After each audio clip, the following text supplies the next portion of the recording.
नमस्कार, माझे नाव कुमारी प्रिया विठ्ठल लिंबाळकर. आज आपणासमोर मी माझे बाबा हा विषय मांडत आहे.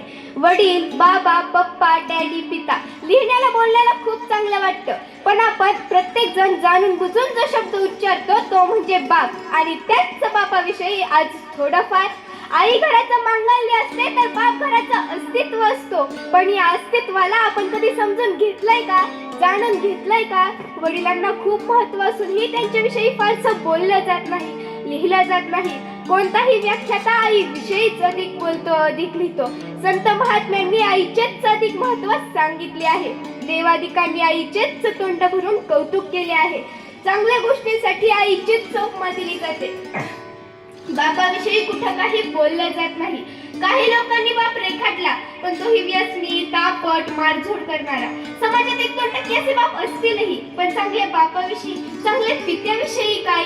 आईकडे अश्रूंचे पाठ असतात तर वडिलांकडे संयमाचे घाट असतात. आई रडून मोकळी होते, पण सांत्वन मात्र वडिलांनाच करावं लागतं. आणि रडणाऱ्यापेक्षा सांत्वन करणाऱ्यावरच अधिक ताण असतो. कारण ज्योतीपेक्षा समयच अधिक तापते ना, पण श्रेय मात्र ज्योतीलाच मिळते ना.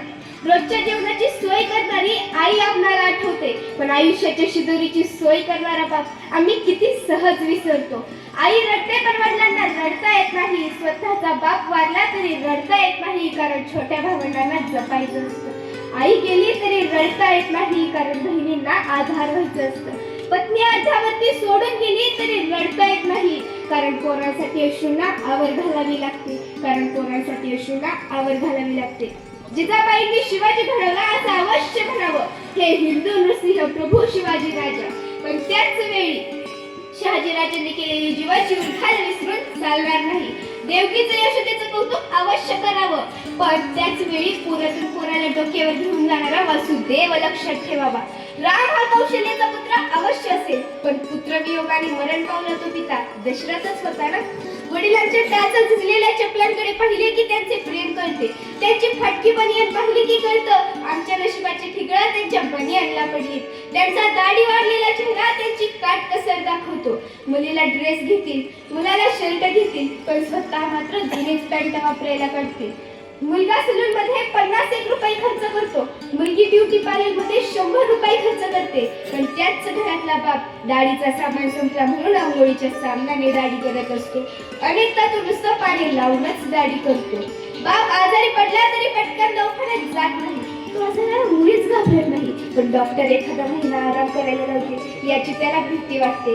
कारण पोरीचं लग्न, पोराचं शिक्षण बाकी असतं, घरात दुसरं उत्पन्नाचं साधन नसतं. ऐपत नसते तरी मुलाला मेडिकलला, इंजिनिअरिंगला पाठवलं जातं. ओढाताण सहन करून मुलाला दर महिन्याला पैसे पाठवले जातात. सर्वच नसली तरी काही मुले अशी असतात जी तारखेला पैसे येताच मित्राला परमिट रूम मध्ये पार्ट्या देतात. ज्या बापाने पैसे पाठवले त्याच बापाचं नाव घेऊन टिंगल करतात.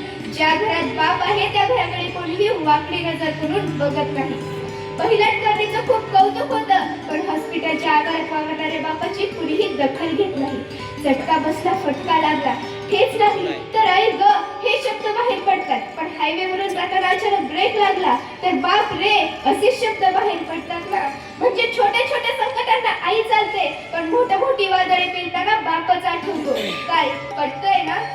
कोणत्याही मंगल प्रसंगी आई जाते, पण मैताच्या वेळी बापालाच जावं लागतं.